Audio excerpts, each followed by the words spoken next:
The Harper family, John, Mary, and their two children, 8-year-old Daniel and 6-year-old Lily, were ecstatic about their move to Ashwood Manor, a grand Victorian edifice with sprawling lawns and a sense of timeless elegance. The house promised a fresh start, a retreat from the clamour of city life. John, a history professor, was captivated by the house's rich past, while Mary, a novelist, saw inspiration in its shadowy corners and creaking floorboards.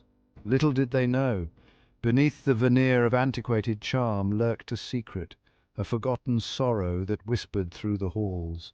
As the moving trucks disgorged their belongings and the family settled into their new abode, an unsettling feeling crept in, a sense of being watched, of unseen eyes observing their every move. The children, oblivious to the subtle disquiet, were enchanted by the house. Daniel, a boy of boundless energy, claimed the sprawling attic as his domain, while Lily, imaginative and prone to flights of fancy, transformed the overgrown garden into her personal wonderland. The house, with its labyrinthine corridors and echoing silences, seemed to hum with a life of its own, a silent symphony of whispers and creaks that both intrigued and unnerved its new occupants. As days melted into weeks, the initial euphoria of the move began to dissipate, replaced by a growing unease, particularly for Mary. The house, which had seemed so welcoming at first, now felt like a stranger, its walls whispering secrets she couldn't quite grasp. Strange occurrences, easily dismissed at first, became more frequent, more insistent. Lights flickered without reason, casting eerie shadows that danced across the walls, and the once comforting tick of the clock now seemed to echo ominously through the silent rooms. Footsteps echoed in the dead of night, their rhythm heavy and deliberate, ascending the main staircase and fading into the darkness of the upstairs hallway. Each step seemed to carry a weight, a presence that lingered long after the sound had ceased. Doors creaked open, seemingly of their own volition. The sound was slow, deliberate, as if someone or something was carefully making its way through the house, exploring its every corner. Objects moved, disappearing from their designated places, only to reappear in the most unexpected locations.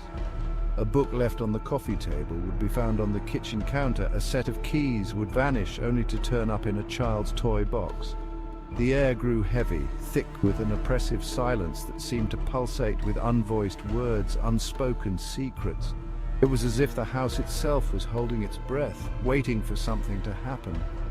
Mary, her writer's imagination running wild, couldn't shake off the feeling of being observed, of sharing their home with an unseen presence.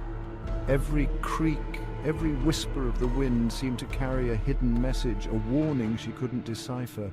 She began to notice subtle changes in her children, particularly Lily, who grew increasingly withdrawn, her once bright eyes clouded with a fear she couldn't articulate.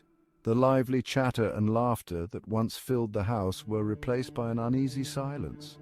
One evening, while tucking Lily into bed, Mary noticed a new doll resting against the pillow. It hadn't been there before, and she was certain she hadn't bought it. A porcelain doll, its face frozen in a disconcerting smile, its eyes two vacant orbs that seemed to follow her every move. The doll's presence was unsettling, its lifeless gaze sending a shiver down her spine. Lily, her voice a mere whisper, claimed the doll was a gift from her new friend, a statement that sent chills down Mary's spine. Who was this new friend, and why did the doll feel so wrong? The questions gnawed at her, adding to the growing sense of dread that had taken hold of her heart. Lily's new friend, whom she called Emily, became a constant presence in her life. Emily was not just an ordinary imaginary friend. She seemed to have a life of her own, a personality that was both captivating and eerie. Mary would often find Lily deep in conversation with Emily, their whispered exchanges barely audible, yet charged with an unsettling intensity. It was as if Emily was sharing secrets that only Lily could understand, secrets that made Lily's eyes widen with a mix of fear and fascination. Emily, according to Lily, was a lonely girl who loved to play hide and seek, her laughter echoing through the house, a high-pitched tinkling sound that sent shivers down Mary's spine. The games of hide and seek would often lead Lily to the darkest corners of the house, places she had never ventured before. John, a pragmatist by nature, dismissed Emily as a figment of Lily's imagination, a coping mechanism for the upheaval of the move. He believed that Lily would soon grow out of it, that Emily would fade away as quickly as she had appeared. Mary, however, couldn't shake off the feeling that something was amiss. The atmosphere in the house had changed, becoming heavier, more oppressive. She felt watched, as if unseen eyes were following her every move. Lily's descriptions of Emily were too vivid, too detailed to be mere fabrications of a child's mind.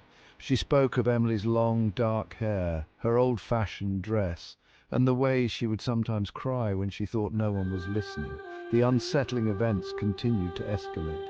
Objects would move on their own, doors would creak open and shut, and the temperature in certain rooms would drop suddenly, leaving a chill that lingered long after.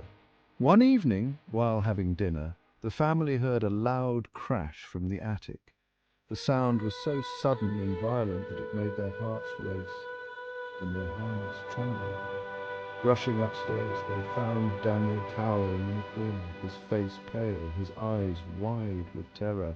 He was shaking uncontrollably, unable to speak at first, his fear rendering him mute. He claimed that someone or something had pushed him, a force unseen yet undeniably powerful. He described the sensation, the cold hand gripping his shoulder and shoving him with a strength that no child could possess. That night Mary lay awake, listening to the symphony of creaks and groans emanating from the depths of the old house. Each sound seemed to carry a message, a warning that they were not alone. She couldn't escape the feeling that they had stumbled upon something sinister, a secret buried deep within the walls of Ashwood Manor. The house seemed to breathe with a life of its own, its dark history seeping into their present, intertwining their fates with the shadows of the past. Driven by a mixture of fear and maternal instinct, Mary decided to investigate. She couldn't shake the feeling that something was terribly wrong, and her heart raced as she moved through the darkened halls of Ashwood Manor, her flashlight casting eerie shadows on the walls. She scoured the local library, poring over old newspapers and historical records, searching for any mention of Ashwood Manor and its previous occupants. Hours turned into days as she meticulously combed through every piece of information she could find, determined to uncover the truth. Her research led her to a dusty old journal, its pages filled with spidery handwriting, chronicling the life of the manor's original owner, a wealthy businessman named Edward Blackwood. The journal was a treasure trove of secrets, revealing the opulent yet troubled history of the manor. The journal contained a heart-wrenching entry about Blackwood's daughter, Emily, a precocious child who had died tragically at the age of 7, her death shrouded in mystery. The entry was filled with sorrow and regret, painting a picture of a family torn apart by grief. The entry ended with a chilling confession. Blackwood, consumed by grief, had sealed Emily's favorite doll in a hidden room, a shrine to his lost daughter. This revelation sent shivers down Mary's spine as she realized the depth of Blackwood's despair. Armed with this newfound knowledge, Mary returned to Ashwood Manor. The manor seemed even more foreboding now, its dark windows like eyes watching her every move. She knew she had to find the hidden room and uncover the secrets it held. With Daniel's help, she discovered the hidden room, concealed behind a false wall in the attic. The discovery was both thrilling and terrifying, as they realized they were about to step into a part of the manor that had been untouched for decades.